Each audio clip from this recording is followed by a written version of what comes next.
सन्माननीय पंतप्रधान नरेंद्र मोदी साहेबांचा, सन्माननीय मुख्यमंत्री एकनाथ शिंदे साहेबांचा,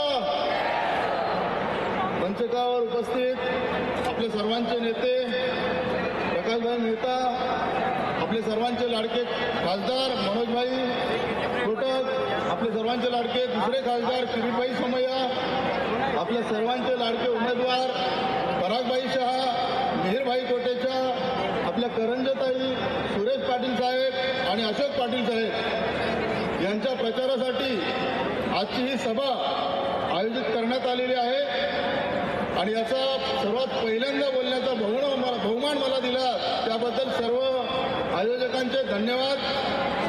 आपण बघतो आहोत की आता विधानसभेचं एक रणधुमाळी माजलेली आहे आणि घाटकोपरमध्ये वातावरण असं पेटवण्याचा प्रयत्न केला जात आहे की मराठी विरुद्ध गुजराती माणूस उभा आहे म्हणून गुजरातीला पाडा आणि ते करण्याचं काम जे लोक करत आहेत ते महानगरपालिकेमध्ये आमच्या समोरच होते। त्या लोकांना, त्या मातोश्रीवाल्यांना, उबाटावाल्यांना कॉन्ट्रॅक्टर गुजराती लागतात, पैसा गुजराती कॉन्ट्रॅक्टरचा लागतो।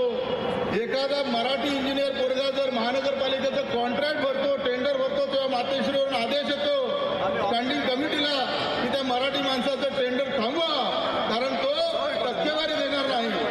आणि या लोकांना मराठी कधी आठवतं? फक्त इलेक्शनच्या काळात आठवतं मराठी मराठी मराठी। प्रत्येक इलेक्शन जिंकून घेतात, 5-5 वेळा महानगरपालिका जिंकली, राज्यामध्ये सत्ता जिंकली, पण फक्त इलेक्शन आलं की मराठी। आणि ज्या वेळेस राज्यासाठी काही करायची वेळ येते, मराठी माणसासाठी काही करायची वेळ येते, तेव्हा हे घरात गपचूप बसतात। तर या गनिमी काव्याने या लोकांनी आपल्या मराठी माणसाला संपवण्याचं काम केलं। फक्त मराठी माणसाला लढण्याचं दाखवतात की तुम्ही लढत राहा, आम्ही आमची घरं भरत राहतो। या सर्व चोर लोकांना, या मुतारीवाल्यांना, घाटकोपरमध्ये स्पेशल जे मुतारीवाले उभे आहेत त्या लोकांना आमच्या रमाबाई आंबेडकर नगर आणि कामराज नगरच्या SRA प्रकल्पाला विरोध केलाय। आज सन्माननीय पंतप्रधान नरेंद्र मोदींच्या आशीर्वादाने सन्माननीय मुख्यमंत्री एकनाथ शिंदे साहेबांनी रमाबाई आंबेडकर नगर आणि कामराज नगरमध्ये MMRDAचा प्रकल्प आणला आणि 16,575 घरांना या ठिकाणी 4 वर्षाच्या आत SRA राबवून घरं मिळणार आहेत, बिल्डिंगमध्ये घरं मिळणार आहेत।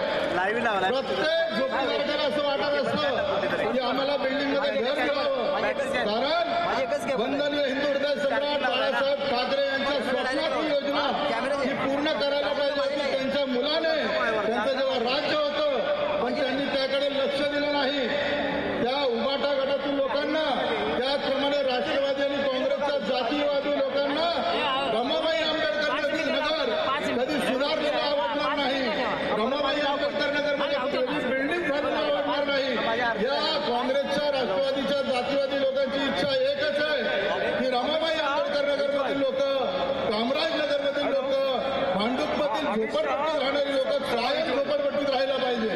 आणि त्यासाठी सन्माननीय मुख्यमंत्री एकनाथ शिंदे साहेबांनी त्यांच्या उरावर बसून आपल्या मुंबईमध्ये 2,17,000 घरांची SRAची योजना मंजूर केली आणि सगळीकडे त्याचं सर्वात पहिलं काम जर कुठे झालं असेल तर ते आपले लाडके आमदार परागभाई शहा यांच्या सहकार्याने, आपले लाडके माजी खासदार मनोजभाई कोटक यांच्या सहकार्याने आपण ही योजना मंजूर करून घेतली आणि जवळपास 11,500 लोकांपेक्षा जास्त झोपडीधारक आपण पात्र करून घेतलेले आहेत। सन्माननीय मुख्यमंत्री शिंदे साहेबांनी आपल्या लोकांना परागभाई शहा आणि मनोज कोटक यांच्या सहकार्याने ज्यावेळेस आम्ही काम सुरू केलं त्यावेळेस आपल्या झोपडीधारकांसाठी 700 करोड रुपयाचं भाडं मंजूर केलंय, जे 16,575 घरांसाठी 4 वर्षाला पुरणार आहे। आणि या 16,575 घराला बिल्डिंगसाठी बांधण्यासाठी लागणारे 8,500 करोड रुपये देखील मंजूर करून आपल्याला पास करण्यात आलेले आहेत। तर आपला जो विकास करतो, रमाबाई आंबेडकर नगरमधील लोकांचा विकास करणारे लोक जातीवादी की रमाबाई आंबेडकर नगरमध्ये कायम झोपडपट्टी राहावी, कायम रमाबाई आंबेडकर नगरचे लोक हे गलिच्छच राहावे, घाणीतच राहावे असा विचार करणारे राष्ट्रवादीवाले, उबाटावाले आणि काँग्रेसवाले जातीवादी मित्रांनो, आपण विचार करण्याची वेळ आलेली आहे। आठवले साहेबांनी यासाठीच काँग्रेसच्या 5व्या भागावर लाथ मारली राष्ट्रवादीच्या शरद पवारांच्या पार्श्वभूमीवर लाथ मारली, बाळासाहेब देखील त्यांना शिव्याच घालतात. कारण काँग्रेस आणि राष्ट्रवादीवाले एवढं जातीवादी सरकार कोणाचं नाही, जातीवादी विचार कोणाचे नाही. आज जर आपल्याला डेव्हलप व्हायचं असेल, आपल्या संपूर्ण मुंबईमध्ये जर SRA व्हायला पाहिजे असेल तर आपल्याला सरकार शिवसेना भाजपा युतीचंच हवं. आणि जर विकास करून घ्यायचा असेल तर आपल्याला शिवसेना भाजपा RPI महायुती बरोबरच जावं लागेल. आपल्या सर्वांना झोपडपट्टीत राहणारे लोक परागभाई गरीब असतात, त्यांच्याकडे 60-70 लाख रुपये बिल्डिंगमध्ये घर घ्यायला नसतं, म्हणून मजबुरीने ते झोपडपट्टीत राहतात. जर एखाद्या झोपडपट्टीतल्या लोकांकडे, एखाद्या माणसाकडे जेव्हा तो पोरगा इंजिनियर होतो, डॉक्टर होतो, तेव्हा पैसे येतात, तो पहिल्यांदा घर आपल्याला बिल्डिंगमध्ये घेतो. पण आज हजारो लाखो लोक आज सुद्धा झोपडपट्टीमध्ये अतिशय वाईट परिस्थितीत राहतात. पण परागभाई आणि मनोजभाई, त्याचप्रमाणे आपले प्रकाशभाई ज्यावेळेस गृहनिर्माण मंत्री होते त्यावेळेस त्यांनी क्लस्टरचा सर्वे केला 2016-17ला, बरोबर नव्हे? तर त्या सर्वेमुळे आज जे आपले 16,575 घरं आहेत, जे आपण आता पात्र करत आहोत, त्यांना घराच्या भाडे दिलेले आहेत आणि निष्कासित करून आपण बिल्डिंग पण बांधत आहोत. तर त्याचं सुरुवात प्रकाशभाईंनी सुरू केली आणि त्याचं काम पूर्ण करण्याचं काम हे आपले परागभाई करत आहेत. मनोज कोटकभाईंनी देखील आपल्याला खूप मेहनत केली आणि आपण सगळ्यांनी पाहिलंय की आपल्या सर्व कमिटी मेंबरनी देखील आणि मी देखील आपण रात्रदिवस काम करून हा प्रकल्प मंजूर केला. आणि सन्माननीय मुख्यमंत्री एकनाथ शिंदे साहेबांनी देखील आपल्याला एक शब्द दिला होता की रमाबाई आंबेडकर नगर कामराज नगरमधील प्रत्येक झोपडीधारकाला बिल्डिंगमध्ये मी घर बांधून देणार. आणि त्यांनी तो त्यांचा शब्द पूर्ण केला, प्रकल्प मंजूर केला, त्याला लागणारे सर्व पैसे देखील मंजूर केले. नुसते मंजूर नाही केले तर ते MMRDAच्या अकाउंटमध्ये आणून दिले. पण आजपर्यंत एवढ्या स्पीडने काम करणारं सरकार कधी बघितलंय का तुम्ही? कधी पाहिलंय की आपल्या लोकांसाठी झोपडपट्टी धारकांना 8,500 करोडचा निधी कधी काँग्रेस राष्ट्रवादीने दिला होता का? उबाटा 2 वर्ष 2.5 वर्ष मुख्यमंत्री होते, काय केलं त्यांनी? झोपडपट्टीतल्या लोकांना फक्त मरण्यासाठी आणि तिकडचे हप्ते वसूल करण्यासाठी त्यांनी पदाधिकारी नेमले.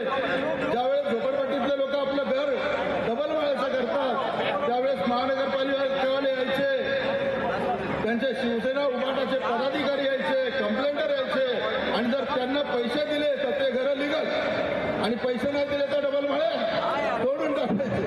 त्याचप्रमाणे भ्रष्टाचार आरोप करणारे शरद पवार किंवा उद्धव ठाकरे यांनी मला सांगा कुठलं टेंडर स्टँडिंगमध्ये बिना पैसे घेता पास केलेलं आहे? स्वतः खायचं ओरबाडून लोकांच्या ताटातलं देखील फिरायचं, गोरगरिबांची SRA योजना रखडवायची, गरिबांना घाणीतच ठेवायचं आणि त्या ठिकाणी गलिच्छ वस्तू दाखवून करोडो रुपयाचे टेंडर पास करायचे आणि ते टेंडर पास करताना 40% त्यातले खायचे. यासाठी उबाटा आणि राष्ट्रवादीवाले आणि काँग्रेसवाले कधी SRA होऊन देत नाहीत आणि देणार पण नाही. जर अख्ख्या मुंबईत SRA व्हायला पाहिजे, अख्ख्या मुंबईमध्ये जर आपल्या सर्व झोपडीधारकांना बिल्डिंगमध्ये जायला पाहिजे, जर अख्ख्या मुंबईमध्ये जे बाळासाहेब ठाकरे यांचं स्वप्न होतं की आम्हाला 40 लाख लोकांना बिल्डिंगमध्ये घर द्यायचं आहे, तर त्यासाठी फक्त आणि फक्त शिवसेना भाजपा महायुतीचं सरकार पाहिजे. पुन्हा एकदा आपल्या शिवसैनिकांना सांगतो, जर आपले मुख्यमंत्री एकनाथ शिंदे साहेब व्हायचे असतील तर आपल्याला परागभाई यांना निवडून द्यावं लागेल.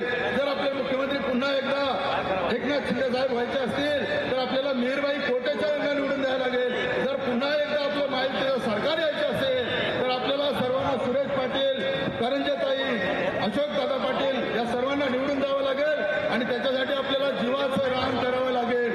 कारण काम करणारी लोक पुन्हा पुन्हा मिळत नाहीत. आज आपलं जे सरकार काम करत आहे, लाडकी बहीण योजना आणली, सगळ्यांच्या अकाउंटमध्ये पैसे जात आहेत. काँग्रेसने कर्नाटकमध्ये आश्वासन दिलं होतं 2,000 महिना देऊ, पण तिकडे आमचा एक काम करणारा व्यक्ती आहे माझ्याकडे, त्याने सांगितलं साहेब फक्त पहिल्या महिन्यात पैसे आले, दुसऱ्या महिन्यापासून पैसेच दिले नाही. कारण खरगे साहेब बोलतात आमच्याकडे पैसे नाहीत. माझे फसवणारे काँग्रेसवाले आणि ते 2,000 जे दिले काँग्रेसने ते सुद्धा त्या ठिकाणी 500 रुपये त्यांच्या कार्यकर्त्यांनी कापून घेतले. आपण बघितलं असेल महाराष्ट्रामध्ये असं झालं का? लाडक्या महिलांना 1,500 त्यांच्या अकाउंटमध्ये गेले आणि कुठल्याही प्रकारचा भ्रष्टाचार न करता सर्व महिलांच्या अकाउंटमध्ये 7,500 रुपये देण्याचं काम आपले सन्माननीय मुख्यमंत्री एकनाथ शिंदे साहेब, उपमुख्यमंत्री फडणवीस साहेब, उपमुख्यमंत्री अजित पवार साहेबांनी केलं आणि आपल्या पक्षाला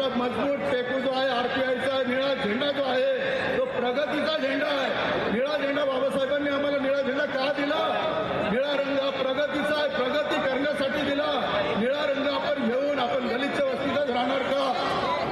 आज घाणीत राहायचं का? बाबासाहेबांनी जर आम्हाला निळा रंग दिला, निळा रंग हा प्रगतीचा आणि आपल्याला प्रगती करायची असेल तर जो आमचं घर सुधरवतो, जो आमच्याकडे बिल्डिंग बांधतो, जो आमचा SRA प्रकल्प करतो, त्याच नेत्याला साथ द्यायची. सन्माननीय मुख्यमंत्री एकनाथ शिंदे साहेब, सन्माननीय परागभाई शहा यांना आपण साथ देऊया आणि आपण सर्वांनी मिळून एक शपथ घेऊया की आपले सर्वच्या सर्व 288 उमेदवार निवडून आले पाहिजे आणि महाराष्ट्र सुजलाम सुफलाम झाला पाहिजे. आपल्या सर्वांना पुन्हा एकदा विनंती करतो की आपले जे उमेदवार असतील, कोणी काही बोलेल की हा गुजराती हा मारवाडी, पण गुजराती मारवाडी नाही, जो आमच्या घराचं काम करतो तो आमचा नेता. बाबासाहेबांनी घटना लिहिली, बाबासाहेबांनी निवडणुका लावल्या, बाबासाहेबांनी निवडणुकीमध्ये आपण निवडून कोणाला द्यायचं? काय सांगितलं? आपल्या जातीचा निवडून द्यायचा की आपल्या धर्माचा निवडून द्यायचा की माझ्या प्रांताचा निवडून द्यायचा?